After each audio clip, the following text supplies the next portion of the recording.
ಎಲ್ಲರಿಗೂ ನಮಸ್ಕಾರ. ಗುರುದೀಕ್ಷಾ ಅಕಾಡೆಮಿಗೆ ಎಲ್ಲರಿಗೂ ಸ್ವಾಗತ. ನಾವು ಈ ದಿನ ಮಿಕ್ಕಿರುವಂತಹ ಸಿಟಿಐ ಎಕ್ಸಾಮ್ ಅಲ್ಲಿ ಬಂದಿರುವ ಕ್ವಶನ್ಸ್ ಅನ್ನ ಡಿಸ್ಕಸ್ ಮಾಡ್ತಾ ಹೋಗೋಣ. ನೆಕ್ಸ್ಟ್ ಕ್ವಶನ್ ಬಂದು government of India borrows ways and means advances from ಅಂತ ಕೇಳಿದ್ದಾರೆ. ನಾವು ಅದಕ್ಕೂ ಮುಂಚೆ ಏನ್ ತಿಳ್ಕೊಬೇಕಂತಂದ್ರೆ ವೇಸ್ ಅಂಡ್ ಮೀನ್ಸ್ ಅಂತ ಅಂದ್ರೆ ಏನು, ವೇಸ್ ಅಂಡ್ ಮೀನ್ಸ್ ಅಡ್ವಾನ್ಸಸ್ ಅಂತಂದ್ರೆ ಏನು ಅಂತ ತಿಳ್ಕೊಬೇಕು. RBI ಏನಿದೆ, ಇದು RBI ಗವರ್ಮೆಂಟ್ಗೆ ಅಮೌಂಟ್ ಅನ್ನ ಕೊಡುತ್ತೆ, ಸಾಲವಾಗಿ ಅಮೌಂಟ್ ಅನ್ನ ಕೊಡುತ್ತೆ. ಟೆಂಪರರಿಯಾಗಿ ಕೊಡುವಂತಹ ಈ ಸಾಲವನ್ನ ನಾವು ಏನಂತ ಕರಿತೀವಿ, ವೇಸ್ ಅಂಡ್ ಮೀನ್ಸ್ ಅಡ್ವಾನ್ಸಸ್ ಅಂತ ಕರಿತೀವಿ. ಅದರಿಂದ ಇದಕ್ಕೆ ಆನ್ಸರ್ ಬಂದು RBI, reserve bank of India ಏನಿದೆ, ಇದು ಬ್ಯಾಂಕ್ ಗವರ್ಮೆಂಟ್ಗೆ ಒಂದು ಬ್ಯಾಂಕ್ ಆಗಿ ಇದು ಸಾಲವನ್ನ ನೀಡುವಂತದ್ದಾಗಿರುತ್ತೆ. ನೆಕ್ಸ್ಟ್ ಕ್ವಶನ್ ಬಂದು which of the following items is not included in the current account of India's BOP ಅಂತ ಕೇಳಿದ್ದಾರೆ. ಮೊದಲಿಗೆ ಬ್ಯಾಲೆನ್ಸ್ ಆಫ್ ಪೇಮೆಂಟ್ ಅಂತ ಅಂದ್ರೆ ಏನು, ಈ BOP ಅಂತ ಅಂದ್ರೆ ಏನು ಅಂತ ಅಂದ್ರೆ ಇದು ಒಂದು RBI ರೆಕಾರ್ಡ್ ಮಾಡುವಂತಹ ಟ್ರಾನ್ಸಾಕ್ಷನ್ ಡೀಟೇಲ್ಸ್ ಆಗಿರುತ್ತೆ. ಇಲ್ಲಿ ಗೂಡ್ಸ್ ಅಂಡ್ ಸರ್ವಿಸಸ್ ಏನ್ ಟ್ರಾನ್ಸಾಕ್ಟ್ ಆಗ್ತಿರುತ್ತೆ ಅದರ ರೆಕಾರ್ಡ್ ಇರುತ್ತೆ. ಅದ್ರ ಜೊತೆಗೆ ರೆಸಿಡೆಂಟ್ಸ್ ಏನಿರ್ತಾರೆ ಆ ರೆಸಿಡೆಂಟ್ಸ್ ತನ್ನ ಅಸೆಟ್ಸ್ ಏನ್ ಇಟ್ಕೊಂಡಿರ್ತಾರೆ ಅದನ್ನ ಬೇರೆ ನಾನ್ ರೆಸಿಡೆಂಟ್ಸ್ ಜೊತೆ ಯಾವ ತರ ಟ್ರಾನ್ಸಾಕ್ಟ್ ಮಾಡ್ತಾರೆ ಅದೆಲ್ಲ ಡೀಟೇಲ್ಸ್ ಕೂಡ ಈ BOP ಅಲ್ಲಿ ಇರುತ್ತೆ. ಇದರಲ್ಲಿ ಇವ್ರು ಕೇಳಿರುವಂತಹ ಕ್ವಶನ್ ಅಲ್ಲಿ BOP ಅಲ್ಲಿ ಯಾವ್ದು ಇನ್ಕ್ಲೂಡ್ ಆಗಿಲ್ಲ ಅಂತ ಕೇಳಿದ್ದಾರೆ. ಅದರಿಂದ ಇಲ್ಲಿರುವಂತಹ non factor services, transfer of payments, investment incomes ಇವೆಲ್ಲವೂ ಕೂಡ ಇನ್ಕ್ಲೂಡ್ ಆಗಿರುತ್ತೆ. BOP ನಲ್ಲಿ ಇನ್ಕ್ಲೂಡ್ ಯಾವ್ದಾಗಿಲ್ಲ ಅಂತಂದ್ರೆ ಶಾರ್ಟ್ ಟರ್ಮ್ ಕಮರ್ಷಿಯಲ್ ಬಾರೋಯಿಂಗ್ಸ್ ಏನಿದೆ ಇದು ಇನ್ಕ್ಲೂಡ್ ಆಗಿರಲ್ಲ. ಅದರಿಂದ ಆನ್ಸರ್ ಬಂದು ಫಸ್ಟ್ ಆಪ್ಷನ್ ಆಗಿರುತ್ತೆ. ನೆಕ್ಸ್ಟ್ ಕ್ವಶನ್ ಬಂದು which of the following constitutional amendment has made provision for GST ಅಂತ ಕೇಳಿದ್ದಾರೆ. ನಮಗೆ ಗೊತ್ತಿರುವಂತೆ GST ಅನ್ನ ಅಮೆಂಡ್ಮೆಂಟ್ ಮಾಡಿದಂಥದ್ದು ಅಮೆಂಡ್ಮೆಂಟ್ ಆಕ್ಟ್ 101 ಅಮೆಂಡ್ಮೆಂಟ್ ಆಕ್ಟ್ ಮಾಡಿರುವಂಥದ್ದು. ಇದನ್ನ ಯಾವ್ದ್ರಲ್ಲಿ ಬಿಲ್ಲಲ್ಲಿ ಮಾಡಿದ್ರು ಅಂತಂದ್ರೆ 122 ಅಂದ್ರೆ 122ನೇ ಅಮೆಂಡ್ಮೆಂಟ್ ಆಕ್ಟ್ ಬಿಲ್ಲಲ್ಲಿ 2014 ಅಲ್ಲಿ ಮಾಡಿದಂತಹದ್ದು. ಇದು ಏನ್ ಹೇಳುತ್ತೆ ಅಂತ ಅಂದ್ರೆ 101 ಏನಿದೆ ಇದರಲ್ಲಿ 246 article 246A 269A and then 279A ಆರ್ಟಿಕಲ್ಗಳನ್ನ ಆಡ್ ಮಾಡ್ತಾರೆ. ಅದ್ರ ಜೊತೆಗೆ 268A ಏನಿದೆ ಇದನ್ನ ರಿಮೂವ್ ಮಾಡಲಾಗತ್ತೆ, ಡಿಲೀಟ್ ಮಾಡ್ತಾರೆ. ಇದು ಅಮೆಂಡ್ಮೆಂಟ್ 101 ಅಮೆಂಡ್ಮೆಂಟ್ ಅಂತಾನೆ ಫೇಮಸ್ ಆಗಿರುವಂತದ್ದು ರಿಲೇಟೆಡ್ ಟು GST ಆಗಿರುತ್ತೆ. ಅದರಿಂದ ಇದಕ್ಕೆ ಆನ್ಸರ್ 122nd ಅಮೆಂಡ್ಮೆಂಟ್ ಬಿಲ್ 2014 ಏನಿದೆ ಇದು ಆನ್ಸರ್ ಆಗಿರುತ್ತೆ. Next question the rate at which bank lends to the RBI is called ಅಂತ ಕೇಳಿದ್ದಾರೆ. ನಮಗೆ ಗೊತ್ತಿರಬೇಕು repo rate, reverse repo rate ಅಂತ ಏನಂತ ಮೇಜರ್ ಆಗಿ ನಾವು ತಿಳ್ಕೊಬೇಕಾಗುತ್ತೆ. ಇಲ್ಲಿ ಕೊಟ್ಟಿರುವ ಆಪ್ಷನ್ ನಾವು ನೋಡಿ ಎಲಿಮಿನೇಟ್ ಮಾಡಬೇಕಾಗುತ್ತೆ. ಫಸ್ಟ್ ರೆಪೋ ರೇಟ್ ಅಂತ ಅಂದ್ರೆ ಏನು ಅಂತಂದ್ರೆ RBI ಏನಿದೆ RBI ಬ್ಯಾಂಕಿಗೆ ಸಾಲವನ್ನ ಕೊಡುತ್ತೆ, ಬ್ಯಾಂಕ್ ಇದಕ್ಕೆ ಇಂಟ್ರೆಸ್ಟ್ ಅನ್ನ ಕಟ್ತಾ ಹೋಗುತ್ತೆ. ಇದು ಸಾಲವನ್ನ ಕೊಡುತ್ತೆ, ಇದು ಇಂಟ್ರೆಸ್ಟ್ ಅನ್ನ ಕಟ್ತಾ ಹೋಗುತ್ತೆ. ಇದನ್ನ ನಾವು ರೆಪೋ ರೇಟ್ ಅಂತ ಕರಿತೀವಿ. ನೆಕ್ಸ್ಟ್ ಕಾಲ್ ಮನಿ ರೇಟ್ ಅಂತ ಅಂದ್ರೆ ಬ್ಯಾಂಕ್ ಮತ್ತೆ ಬ್ಯಾಂಕ್ ಇನ್ನೊಂದು ಬ್ಯಾಂಕ್ಗಳ ನಡುವೆ ಆಗುವಂತಹ ಟ್ರಾನ್ಸಾಕ್ಷನ್ ಏನಿರುತ್ತೆ ಇದನ್ನ ನಾವು ಕಾಲ್ ಮನಿ ರೇಟ್ ಅಂತ ಕರಿತೀವಿ. ನೆಕ್ಸ್ಟ್ ಬೇಸ್ ರೇಟ್ ಅಂತಂದ್ರೆ ಏನು ಅಂದ್ರೆ RBI ಏನ್ ಇಂಟ್ರೆಸ್ಟ್ ನ ಹೇಳಿರುತ್ತೆ ಬ್ಯಾಂಕಿಗೆ, ಅದೇ ಬ್ಯಾಂಕ್ ನೆಕ್ಸ್ಟ್ ಪರ್ಸನ್ ಕೊಡ್ಬೇಕಾದ್ರೆ ಒಂದ್ ಯಾವ್ದೋ ಪರ್ಸನ್ ಇರ್ತಾನೆ ಅವನಿಗೆ ಕೊಡ್ಬೇಕಾದ್ರೆ ಯಾವ ಇಂಟ್ರೆಸ್ಟ್ ರೇಟ್ ಅಲ್ಲಿ ಕೊಡುತ್ತೆ ಆ ಇಂಟ್ರೆಸ್ಟ್ ರೇಟ್ ಅನ್ನ ನಾವು ಏನಂತೀವಿ ಬೇಸ್ ರೇಟ್ ಅಂತ ಕರಿತಾ ಹೋಗ್ತೀವಿ. ಇನ್ನ ರಿವರ್ಸ್ ರೆಪೋ ರೇಟ್ ಅಂತ ಅಂದ್ರೆ ಏನು ಅಂತಂದ್ರೆ ಬ್ಯಾಂಕ್ ಏನಿದೆ ಬ್ಯಾಂಕ್ RBIಗೆ ಸಾಲವನ್ನ ಕೊಡುತ್ತೆ. ರೆಪೋ ರೇಟ್ ಅಲ್ಲಿ RBI ಬ್ಯಾಂಕಿಗೆ ಕೊಟ್ಟಿತ್ತು, ರಿವರ್ಸ್ ರೆಪೋ ರೇಟ್ ಅಲ್ಲಿ ಆ ಬ್ಯಾಂಕ್ RBIಗೆ ಸಾಲವನ್ನ ಕೊಡುತ್ತೆ. ಅದನ್ನ ನಾವು ರಿವರ್ಸ್ ರೆಪೋ ರೇಟ್ ಅಂತ ಕರಿತೀವಿ. ಇದಕ್ಕೆ ಆನ್ಸರ್ ಬಂದು ಇಲ್ಲಿ banks lends to the RBI ಅಂತ ಕೇಳಿದರೆ ಅದರಿಂದ ಆನ್ಸರ್ ರಿವರ್ಸ್ ರೆಪೋ ರೇಟ್ ಆಗಿದೆ. Next question as per priority sector advances what percentage of the net credit of domestic banks to be provided to priority sector ಅಂತ ಕೇಳಿದ್ದಾರೆ. ಇದಕ್ಕೆ answer ನಮಗೆ 40%. ನಮಗೆ ಗೊತ್ತಿರುವಂತೆ ಪ್ರಿಯಾರಿಟಿ PSL ಏನಿದೆ ಇದರಲ್ಲಿ ಡೊಮೆಸ್ಟಿಕ್ ಅಂತ ಹೇಳ್ಬಿಟ್ಟು 40% ಅನ್ನ ಮೆನ್ಷನ್ ಮಾಡಿರೋದನ್ನ ನೋಡ್ಬೋದಾಗಿದೆ. ನೆಕ್ಸ್ಟ್ ಕ್ವಶನ್ ಬಂದು ನಿಮ್ಸ್ ಅಂದ್ರೆ ಏನು ಅಂತ ಹೇಳಿದ್ದಾರೆ. ನಿಮ್ಸ್ ಅಂತ ಅಂದ್ರೆ ನಮಗೆ ಇಂಡಸ್ಟ್ರಿಯಲ್ ಗ್ರೋತ್ ಆಗಬೇಕು. ಇಂಡಸ್ಟ್ರೀಸ್ ಗ್ರೋತ್ ಆಗೋದ್ರ ಜೊತೆಗೆ ಇದು ಯಾವ ತರ ಗ್ರೋತ್ ಆಗ್ತಿದೆ ಅಂತಂದ್ರೆ ಅಲಾಂಗ್ ವಿತ್ ಕೊಲಾಬ್ ಮಾಡ್ಕೊಂಡು ಲೋಕಲ್ ಗೌರ್ಮೆಂಟ್ ಜೊತೆ ಕೊಲಾಬ್ ಮಾಡ್ಕೊಂಡು ಇಂಡಸ್ಟ್ರೀಸ್ ಗ್ರೋತ್ ಆಗಬೇಕು. ಇದನ್ನ ನಿಮ್ಸ್ ಅಂತಾರೆ. ಈ ನಿಮ್ಸ್ ಫುಲ್ ಫಾರ್ಮ್ ಏನು ಅಂತ ಅಂದ್ರೆ national investment and manufacturing zones ಅನ್ನೋದು ಇದು ಫುಲ್ ಫಾರ್ಮ್ ಆಗಿರುತ್ತೆ. ಅದರಿಂದ ಇದಕ್ಕೆ ಆನ್ಸರ್ ಬಂದು ಫಸ್ಟ್ ಒನ್ ನೆಕ್ಸ್ಟ್ ಕ್ವಶನ್ ನೋಡೋಣ. What is Karnataka's I4 policy ಅಂತ ಕೇಳಿದ್ದಾರೆ. ಕರ್ನಾಟಕದಲ್ಲಿ I4 ಪಾಲಿಸಿ ಅಂತ ಹೇಳ್ಬಿಟ್ಟು ಏನಕ್ಕೆ ತರ್ತಾರೆ ಅಂತ ಅಂದ್ರೆ, ಬ್ಯಾಂಗ್ಳೂರ್ ಏನಿದೆ ಇದನ್ನ ಇನ್ಫಾರ್ಮೇಶನ್ ಹಬ್ ಮಾಡಬೇಕು, ಇನ್ಫಾರ್ಮೇಶನ್ ಟೆಕ್ನಾಲಜಿ IT ಹಬ್ ಆಗಿ ಮಾಡಬೇಕು ಅನ್ನೋ ಒಂದು ಏಮನ್ನ ಇಟ್ಕೊಂಡು ಈ ಕರ್ನಾಟಕಸ್ I4 ಪಾಲಿಸಿಯನ್ನ ತರುವಂಥದ್ದು. ಇಲ್ಲಿ I4 ಅಂತ ಅಂದ್ರೆ ಏನೇನ ಸೂಚಿಸುತ್ತೆ ಅಂತ ಅಂದ್ರೆ, IT information technology enabled services, then innovation and incentives ಅನ್ನೋದನ್ನ ಸೂಚಿಸುತ್ತೆ. ಅದರಿಂದ ಇದಕ್ಕೆ ಆನ್ಸರ್ ಬಂದು information technology, IT is information technology enabled services and then innovation and incentives policies ಅನ್ನೋದಾಗಿರುತ್ತೆ. ಇದೇನಕ್ಕೆ ಮೇಜರ್ಲಿ ಬೆಂಗಳೂರನ್ನ ಇನ್ಫಾರ್ಮೇಶನ್ ಟೆಕ್ನಾಲಜಿ ಹಬ್ ಮಾಡಬೇಕು ಅನ್ನೋದು ಇದ್ರ ಮೇನ್ ಏಮ್ ಆಗಿದೆ. ನೆಕ್ಸ್ಟ್ ಕ್ವಶನ್ ನೋಡೋಣ. On what criteria potential smart cities are identified under smart cities mission ಅಂತ ಕೇಳಿದ್ದಾರೆ. ಸ್ಮಾರ್ಟ್ ಸಿಟಿ ಮಿಷನ್ ಅಂತ ಅಂದ್ರೆ ಏನು? ಇದು ಒಂದು ಸೆಂಟ್ರಲಿ ಸ್ಪಾನ್ಸರ್ಡ್ ಸ್ಕೀಮ್ ಆಗಿರುತ್ತೆ. ಇದು ಯಾವಾಗ ಬಂತು ಅಂತಂದ್ರೆ 2015 ಅಲ್ಲಿ ಮೊದಲ ಬಾರಿಗೆ ಈ ಮಿಷನ್ ಅನ್ನ ಸ್ಟಾರ್ಟ್ ಮಾಡಲಾಗುತ್ತೆ. ಇದ್ರ ಯಾವ ಮಿನಿಸ್ಟ್ರಿ ಅಂಡರ್ ಅಲ್ಲಿ ಬರುತ್ತೆ ಅಂತ ಅಂದ್ರೆ, ಅರ್ಬನ್ ಮಿನಿಸ್ಟ್ರಿ ಏನಿದೆ, ಅರ್ಬನ್ ಅಫೇರ್ಸ್ ಮಿನಿಸ್ಟ್ರಿ ಅಂಡರ್ ಅಲ್ಲಿ ಬರುವಂತಹದ್ದಾಗಿದೆ. ಇದಕ್ಕೆ ಇವ್ರು ಕೇಳಿರುವಂತಹ ಕ್ವಶನ್ಗೆ ಇಲ್ಲಿರುವ ಆನ್ಸರ್ ಆಪ್ಷನ್ಸ್ ಅನ್ನ ನೋಡಿದಾಗ ನಮ್ಗೆ ಸ್ಮಾರ್ಟ್ ಸಿಟಿ ಮಿಷನ್ ಅವ್ರು ಕೇಳಿರುವಂತಹ ಏನು ಪೊಟೆನ್ಷಿಯಲ್ ಸ್ಮಾರ್ಟ್ ಸಿಟೀಸ್ ಅಂತ ಹೇಳ್ಬಿಟ್ಟು ಐಡೆಂಟಿಫೈ ಮಾಡ್ತಾರೆ ಅನ್ನೋದಕ್ಕೆ answer equal weightage to urban population of the state and number of statutory towns in the state ಅಂತ ಕೇಳಿದ್ದಾರೆ. ಇಲ್ಲಿ ಒಟ್ಟು ಈ ಮಿಷನ್ ಅಲ್ಲಿ 100 ಸಿಟೀಸ್ ಅನ್ನ ತಗೊಂಡು ನಾವು ಸ್ಮಾರ್ಟ್ ಸಿಟೀಸ್ ನ ಮಾಡಬೇಕು ಅನ್ನೋ ಏಮ್ ಇಟ್ಕೊಂಡು ಬಂದಿರುವಂತಹ ಒಂದು ಸ್ಕೀಮ್ ಆಗಿದೆ ಇದು. Next, among the following which is a major recommendation of the 14th finance commission ಅಂತ ಕೇಳಿದ್ದಾರೆ. 14th ಫೈನಾನ್ಸ್ ಕಮಿಷನ್ ನ ಹೆಡ್ ಮಾಡಿದ್ದಂಥವ್ರು ಯಾರು ಅಂತಂದ್ರೆ YV ರೆಡ್ಡಿ ಅವರು ಈ ಕಮಿಷನ್ ಅನ್ನ ಹೆಡ್ ನಡೆಸ್ತಾ ಹೋಗ್ತಾರೆ. ಈ ಕಮಿಷನ್ ಏನ್ ರೆಕಮೆಂಡೇಶನ್ ಕೊಡುತ್ತೆ ಅಂತಂದ್ರೆ, ಇದಕ್ಕೂ ಮುಂಚೆ 32% ಅಷ್ಟು ಸೆಂಟರ್ ಹಾಗೂ ಸ್ಟೇಟ್ ಅಲ್ಲಿ ಸೆಂಟರ್ ಹಾಗೂ ಸ್ಟೇಟ್ಗಳ ನಡುವೆ ಅಮೌಂಟ್ ಟ್ರಾನ್ಸಾಕ್ಷನ್ ಇರ್ಬೋದು, ಇದೆಲ್ಲದು 32% ಅಷ್ಟು ಹೋಗ್ತಿರುತ್ತೆ. ಇದನ್ನ 42% ಅಷ್ಟು ಜಾಸ್ತಿ ಮಾಡಬೇಕು ಅನ್ನೋದನ್ನ ಹೇಳ್ತಾ ಹೋಗ್ತಾರೆ. Enhance the share of the states in the central divisible pool from the current 32% to 42% ಅನ್ನೋದನ್ನ ಇವ್ರು ಹೇಳ್ತಾ ಹೋಗ್ತಾರೆ. ಇದು 14th ಫೈನಾನ್ಸ್ ಕಮಿಷನ್ ಏನಿದೆ ಇದು ರೆಕಮೆಂಡ್ ಮಾಡಿರುವಂತಹ ಒಂದು ರೆಕಮೆಂಡೇಶನ್ ಕೂಡ ಆಗಿದೆ. ನೆಕ್ಸ್ಟ್ ಕ್ವಶನ್ ಏನ್ ಹೇಳಿದ್ದಾರೆ ಅಂತಂದ್ರೆ, which of the following is the correct sequence in the process of economic integration between different countries ಅಂತ ಕೇಳಿದ್ದಾರೆ. ನಾವು ಇದಕ್ಕೂ ಮುಂಚೆ ಏನ್ ತಿಳ್ಕೊಬೇಕಂತ, FTA ಅಂತ ಅಂದ್ರೆ ಏನು, and then next custom union, common market, then common economic union ಅನ್ನೋದನ್ನ ತಿಳ್ಕೊಬೇಕಾಗತ್ತೆ. ಫ್ರೀ ಟ್ರೇಡ್ ಏರಿಯಾ ಅಂತ ಅಂದ್ರೆ ಏನು ಅಂತಂದ್ರೆ, ಎರಡು ದೇಶಗಳ ನಡುವೆ ಅಗ್ರಿಮೆಂಟ್ ಆಗಿರುತ್ತೆ. ಇಲ್ಲಿ ಏನ್ ಮಾಡ್ತಾರೆ ಅಂತಂದ್ರೆ, ನೆಗೆಟಿವ್ ಲಿಸ್ಟ್ ಅಂದ್ರೆ ಯಾವುಗಳನ್ನ ನಾವು ಎರಡು ದೇಶಗಳ ನಡುವೆ ನಾವು ಚೇಂಜ್ ಮಾಡಬಾರ್ದು, ಗೂಡ್ಸ್ ಅಂಡ್ ಸರ್ವಿಸಸ್ ಎಕ್ಸ್ಚೇಂಜ್ ಆಗಬಾರ್ದು, ಅದ್ರ ಮೇಲೆ ಟ್ಯಾರಿಫ್ ಇರುತ್ತೆ, ಇದ್ರ ಬಗ್ಗೆ ನೆಗೆಟಿವ್ ಲಿಸ್ಟ್ ಅನ್ನ ಮೇಂಟೈನ್ ಮಾಡ್ತಾ ಹೋಗ್ತಾರೆ.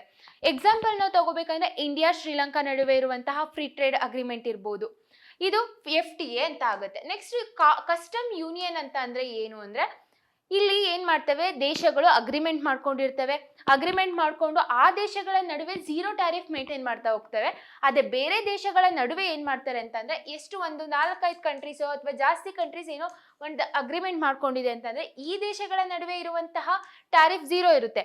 ಅದೇ ಬೇರೆ ದೇಶಗಳ ನಡುವೆ ಈ ದೇಶಗಳು ಮಾಡುವಂತಹ ಟ್ರಾನ್ಸಾಕ್ಷನ್ ಟ್ಯಾರಿಫ್ಗಳು ಜಾಸ್ತಿ, ಅಂದ್ರೆ ಒಂದು ನಿಗದಿಯನ್ನ ಪಡಿಸ್ಕೊಂಡಿರ್ತವೆ, ಅಷ್ಟನ್ನೇ ಮೇಂಟೈನ್ ಮಾಡ್ತಾ ಹೋಗ್ತಾರೆ.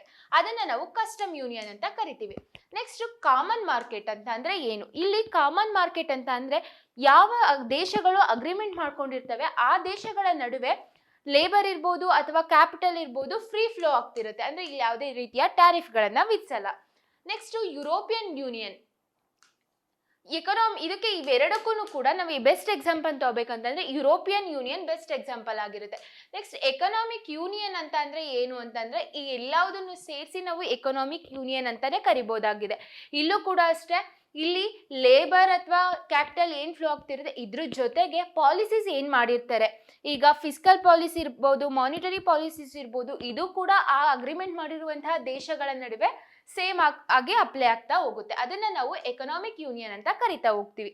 ಅದರಿಂದ ಮೊದಲಿಗೆ ನಮಗೆ FTA ಅಂದ್ರೆ free trade area, and then custom union, and then common market, ಅದಾದ ನಂತರ ಎಕನಾಮಿಕ್ ಯೂನಿಯನ್. ಅದರಿಂದ answer second one is correct answer ಆಗಿರುತ್ತೆ. ನೆಕ್ಸ್ಟ್ ಕ್ವಶನ್ ನೋಡೋದಾದ್ರೆ,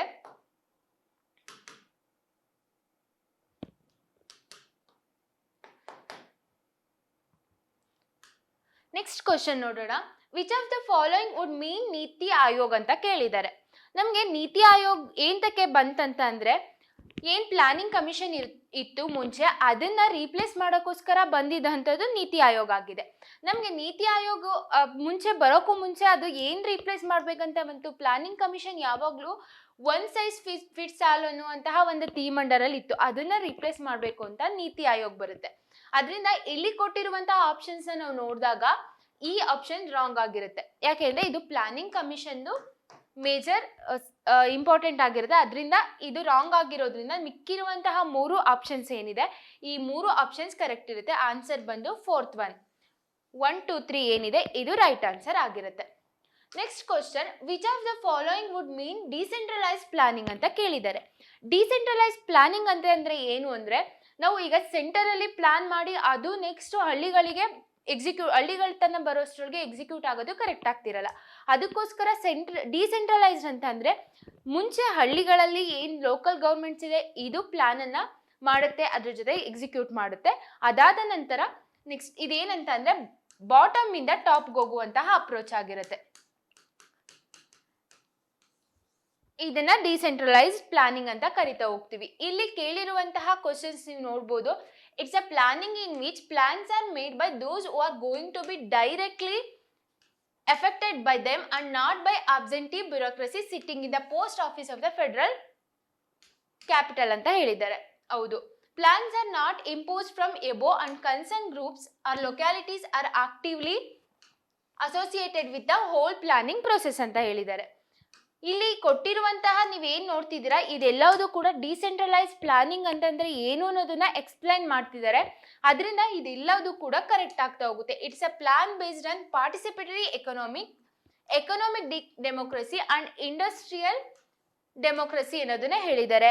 ಮತ್ತೆ it's a feature of socialist and anarchist economy. ಹೌದು, ಸೋಷಿಯಲಿಸ್ಟ್ ಅಂತಂದ್ರೆ ನಮಗೆ ಗೊತ್ತಿದೆ, ಯಾವಾಗಲೂ ಹಳ್ಳಿಗಳ ಮೂಲಕ ಅಥವಾ ಲೋಕಲ್ ಗೌರ್ಮೆಂಟ್ ಮುಂಚೆ ಪ್ಲಾನ್ನ ಮಾಡಬೇಕು, ಅದಾದ ನಂತರ next taluk level, district level ಈ ತರ ಆಗಬೇಕು ಅನ್ನೋದು ಸೋಷಿಯಲಿಸ್ಟ್. ಅಂದ್ರೆ ಎಲ್ಲರೂ ಕೂಡ ಪಾರ್ಟಿಸಿಪೇಟ್ ಮಾಡಬೇಕು, ಪ್ರತಿಯೊಬ್ಬ ಪ್ರಜೆನೂ ಕೂಡ ಇಲ್ಲಿ ಎಲ್ಲ ವರ್ಕ್ಗಳಲ್ಲೂ ಪಾರ್ಟಿಸಿಪೇಟ್ ಮಾಡಿದ್ರೆ ಮಾತ್ರ ನಮ್ಮ ದೇಶ ಒಂದು ಉತ್ತುಂಗಕ್ಕೆ ಏರುತ್ತೆ ಅನ್ನೋದ್ರ ಬಗ್ಗೆ ಮೇಜರ್ ಫೀಚರ್ ಆಗಿರುತ್ತೆ. ಅದರಿಂದ ಈ ಎಲ್ಲ ಆಗಲಿ ಕೊಟ್ಟಿರುವಂತಹ ಆಪ್ಷನ್ಸ್ ಕೂಡ ಸರಿ ಆಗ್ತಾ ಹೋಗುತ್ತೆ. ಇದಕ್ಕೆ ಆನ್ಸರ್ ಬಂದು 1, 2, 3, 4, 5 ಅನ್ನೋದು ಕರೆಕ್ಟ್ ಆನ್ಸರ್ ಆಗಿರುತ್ತೆ. ಇಲ್ಲಿ ಇನ್ನೂ ನೋಡ್ಬೋದು ನಿಮಗೆ democratic aspiration of the people and participatory planning ಅಂತ ಹೇಳಿ ನಾನು ಈಗಾಗಲೇ ಹೇಳ್ದಂಗೆ ಎಲ್ಲ ಪ್ರಜೆಗಳು ಕೂಡ ಪಾರ್ಟಿಸಿಪೇಟ್ ಮಾಡಬೇಕಾಗುತ್ತೆ. ಅದನ್ನ ನಾವು ಡಿಸೆಂಟ್ರಲೈಸ್ ಪ್ಲಾನಿಂಗ್ ಅಂತ ಕರಿತಾ ಹೋಗ್ತೀವಿ. Next, who has been elected as the first women secretary general of Commonwealth ಅಂತ ಕೇಳಿದ್ದಾರೆ. ಕಾಮನ್ವೆಲ್ತ್ ಯಾವಾಗ ಸ್ಟಾರ್ಟ್ ಆಯ್ತು ಅಂತಂದ್ರೆ 1965 ಅಲ್ಲಿ ಮೊದಲ ಬಾರಿಗೆ ಸ್ಟಾರ್ಟ್ ಆಗುತ್ತೆ. ಮೊದಲು ಜನರಲ್ ಸೆಕ್ರೆಟರಿ ಆಗಿದ್ದವರು ಯಾರು ಅಂತ ಅಂದ್ರೆ ಸ್ಮಿತ್ ಅನ್ನುವಂಥವ್ರು ಮೊದಲ ಸೆಕ್ರೆಟರಿ ಆಗಿರ್ತಾರೆ.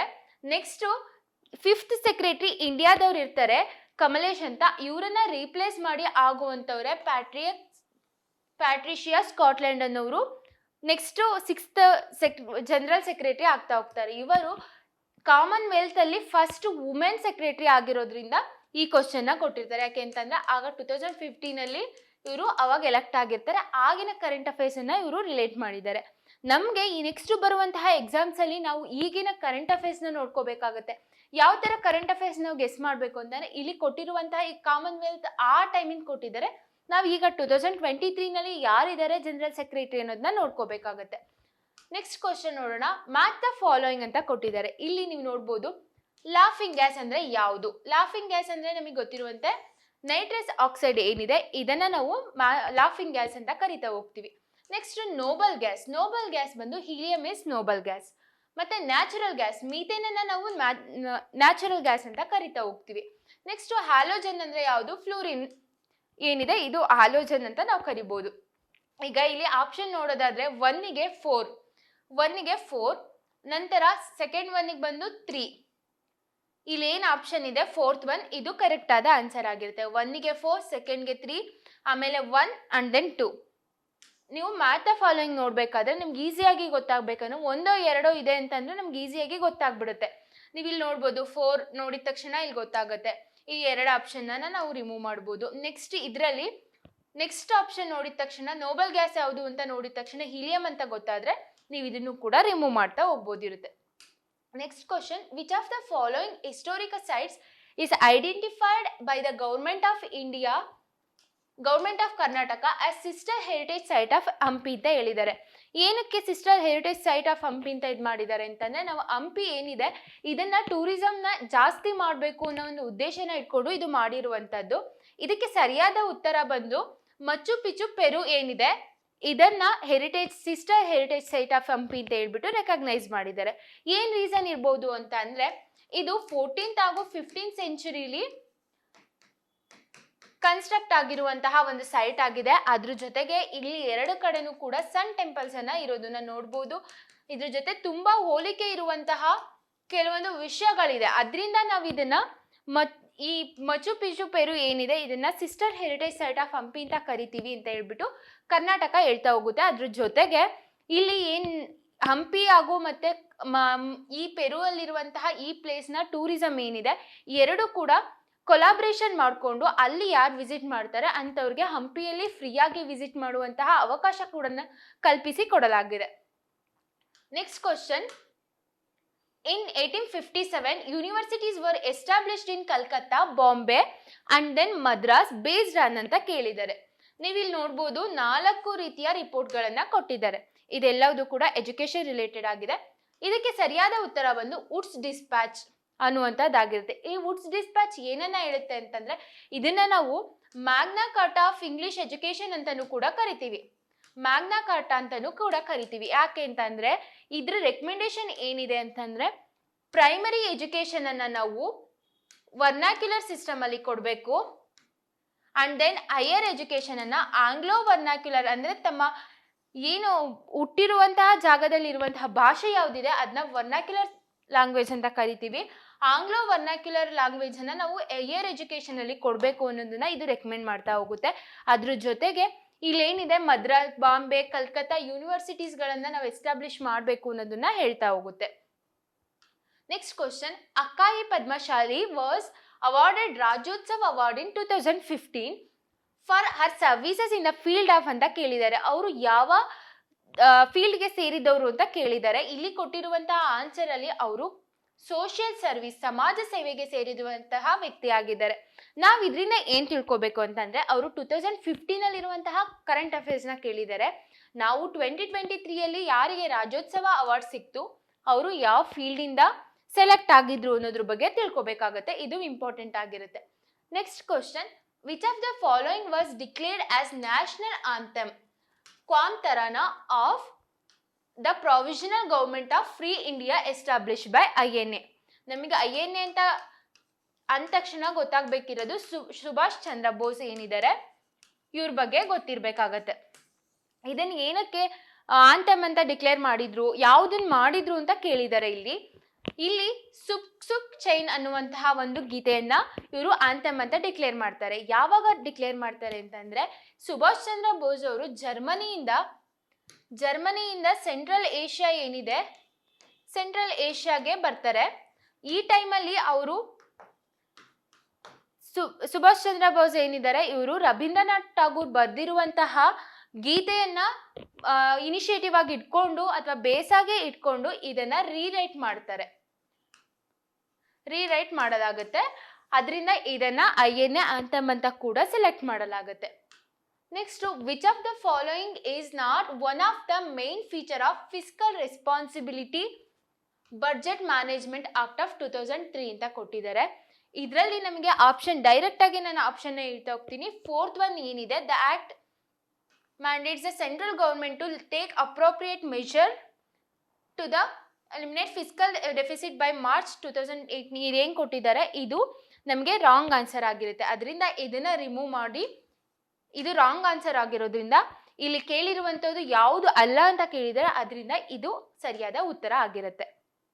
ನೆಕ್ಸ್ಟ್ ಕ್ವಶನ್ ಬಂದು ಮ್ಯಾಚ್ ದ ಫಾಲೋಯಿಂಗ್ ಅಂತ ಕೇಳಿದ್ದಾರೆ. ಬುಕ್ಸ್ ಮತ್ತೆ ಅದರ ಆಥರ್ಸ್ ಅನ್ನ ಹೇಳ್ತಾ ಹೋಗಿದ್ದಾರೆ.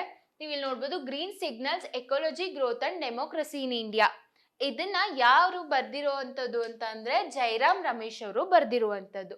ನೆಕ್ಸ್ಟ್ ಕಾಶ್ಮೀರ್ ಅನ್ನುವಂಥದ್ದನ್ನ ಎಸ್ ದುಲತ್ತನ್ ಅವರು ಬರ್ದಿದ್ದಾರೆ. ನಂತರ the Vajpayee year, Kashmir the Vajpayee year ಅನ್ನೋದನ್ನ ಅವ್ರು ಬರ್ದಿರುವಂಥದ್ದು.